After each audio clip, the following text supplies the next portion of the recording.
notion of Pan-Islamism, I mean, pan anything, you know, I don't know if you guys are old enough to remember the airline that was called Pan America. Yeah.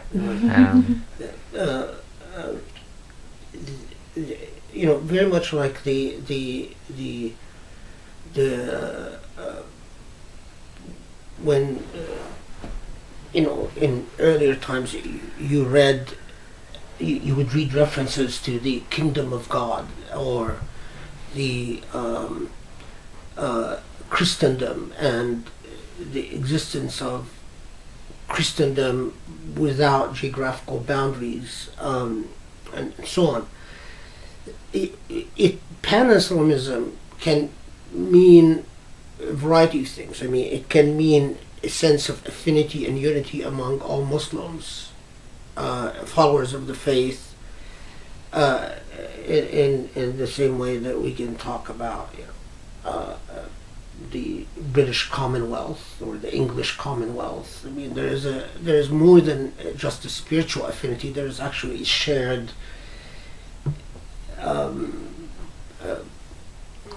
perspective on royalty, shared perspective on law, shared perspective on. It can mean a loosely united confederacy like the European Union among states that see themselves as sharing the same culture, and or it can mean an imperial style entity that exists in a state of hostility or antagonism with the rest of the world.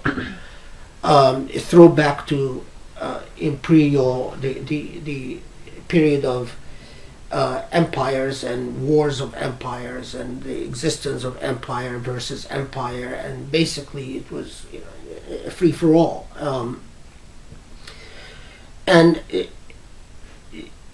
One of the really critical points is that often we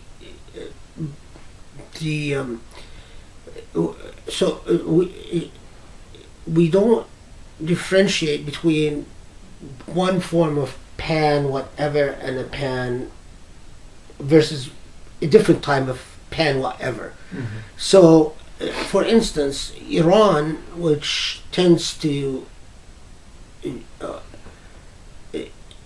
talk in terms of pan-Islam all the time, Iran, as a Shia state, has attempted right after the revolution to appeal to pan-Islamicity in general, found it impossible because they couldn't overcome the Sunni-Shia divide, and basically has a very strong sense, in fact, a fanatic sense of Persian nationalism, and sometimes it reaches racist and ethnic levels. You know, Persians as superior to Arabs and superior to Afghanis and superior to Turks and superior to Kurds and so on.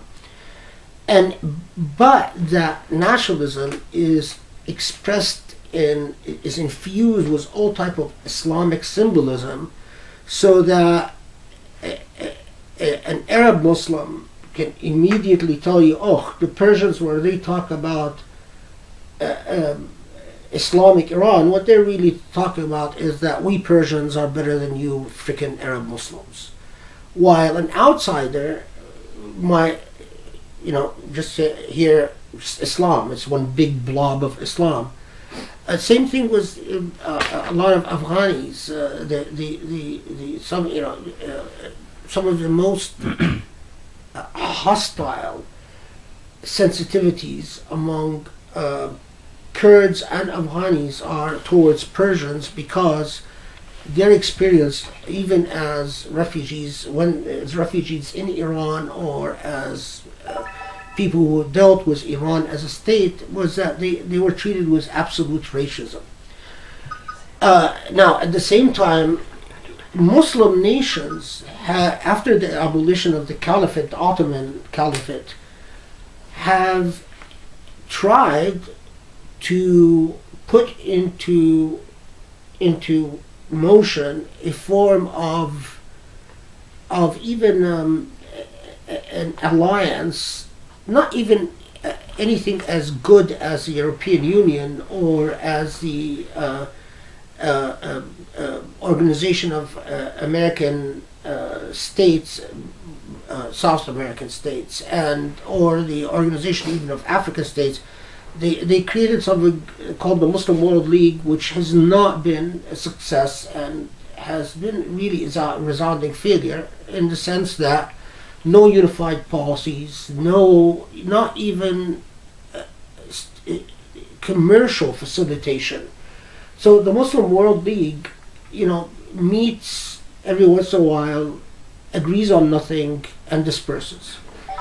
And so even in countries that have a very stringent patriarchal form of Islam, like Saudi Arabia, have been remarkably uncooperative with any pan-Islamic idea, and has been, and countries like Egypt, even more so. And part of the problem is that most Muslim rulers, the thing that the common average people don't know is that most Muslim rulers govern in the name of a brand of secular nationalist something. So Saddam Hussein was a secular Arab nationalist. Mubarak was a secular Egyptian nationalist. Assad was a secular Arab nationalist. And their secularism is quite rabid. So when you ask, okay, so who are the Islamists? You come to the Saudis, for instance, and you say, then you get into these issues of, well, the ruling family Al Saud, is it really Islamic, or is it just exploiting the Islamic name to sort of legitimate its sovereignty over the holy sites? And there was a period in Pakistan, which didn't live very long, in which Islamicity was attempted. A period in Nigeria, the remnants of Boko Haram, a miserably failed experience in Sudan, which resulted in the country splitting, and a military dictatorship that no longer bothers to rule in the name of Islam. So Pan-Islamism, as the idea of this scary, unified Muslim boogeyman that will exist in a state of aggression with all others, exists in the theoretical mind and the abstract mind of some fanatics.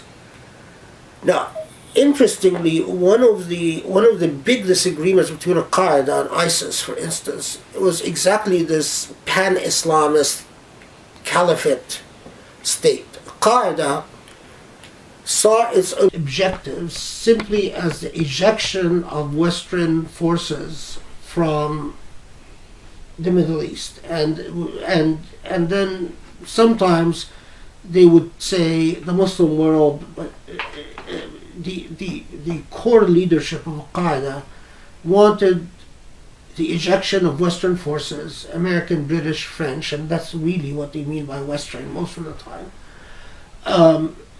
from the Middle East. And that's what Bin Laden started out after a period of actually close association with the Saudi ruling family and the U.S. government. What made him go the other way is that he wanted American forces out of Saudi Arabia. ISIS came in with the idea of, let's bring back the caliphate, and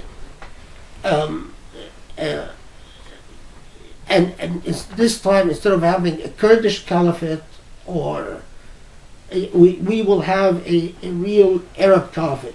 But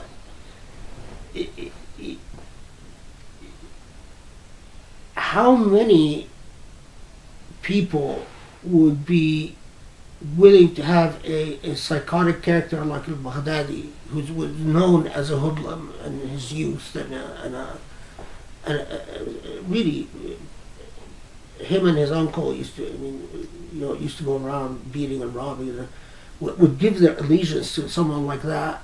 And even if he was of a high moral character, the number of Muslims that would agree with the notion of the restoration of the caliphate as a political institution rather than as a symbolic spiritual institution I would say that the idea of the restoration of the caliphate as a political entity would, even in theory, even if we do just a purely theoretical empirical study, I would not bet more than 5% of Muslims would agree with. The simply Muslim countries have exist within the reality of